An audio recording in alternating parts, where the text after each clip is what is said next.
Hey everyone. So, I guess it goes without saying that after how the series capped off last year with the episode we got, I was more than a little concerned jumping back into the series with this episode. And I was just concerned as how I was always thinking in my head, how much are they going to cut out? How much are they going to just try to rush through? But thankfully, this episode did not do a lot of that. It's like I can safely say that this is a much better episode to return to, which again, granted, isn't a very high bar to reach now with how poorly paced the last episode was. But this episode overall was just much better paced, and even and on top of that, though, I also really like how honestly just the first couple minutes of the episode managed to hook me in with this feeling of unease and tension from that realization of just how much Nikrom and Magna had, I guess, usurped control of the past. And granted, even though you could argue she brought this on herself, there is this real feeling of helplessness, and in general, I got a greater sense of Gold's feelings and in just that first chunk of the episode, and how you can clearly tell through the actor playing her that she wanted to do something, but she felt powerless to do so. Whereas in the original, it just felt like she didn't want to do anything. So even though it's kind of a very similar setup, I feel like this particular episode, it really gave us an interesting perspective on Golva and how she feels confined and restrained in what she can do, I think. Um, and yeah, we see the warning Opacho delivers to Yo and the others from Hao, like, which is return to the Shaman tournament, or end up killing the kids. And I do like how Yo is genuinely being put into this position where he's forced to go back on his word, which in this case, breaking his promise for more than a good cause to prevent Hal from murdering the kids is pretty much all you can understand why he would do it. But like the reason why I see this as such an important shift for Yo is because from what we know of Yo, he's always lived by the creed of his word is his bond. So to him, even breaking a single promise, for however small it might be, goes against everything he stands for.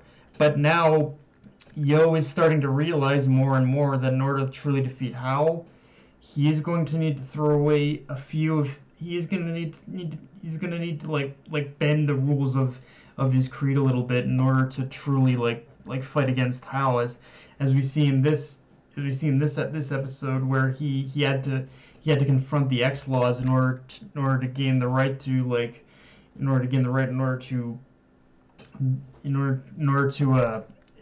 be a part of the tournament again.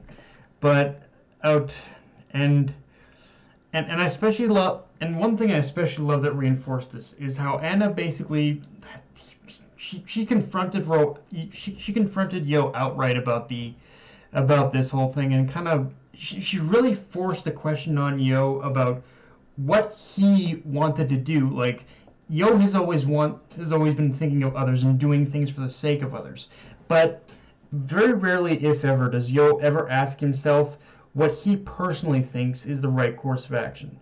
And I like how Anna finally made him realize that there are times where it's okay for him to act for himself, and that where it's okay for him to act, and through that he kind of realized that there are times where he's going to need to.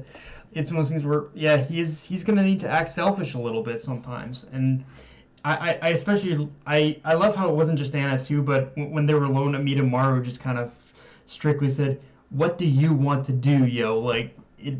I just love how much the whole thing was being forced back, was being shoved in Yo's face. Like, yeah, Yo, I get what you're trying to do, that you want to hold on to these beliefs that you've held on for so long, but you need to start making decisions, Yo. And honestly, this is the one. This is the one thing I think the reboot does right, is just all these little moments in conversations that add so much more atmosphere and character, that wasn't necessarily there before, like the one with Ren and Horo when with Ren outright admitting he's afraid of Hao. That's not only showing great character growth, but it really emphasizes just, yeah, things aren't exactly going to be easy from here. Like, things are really getting bad for everyone.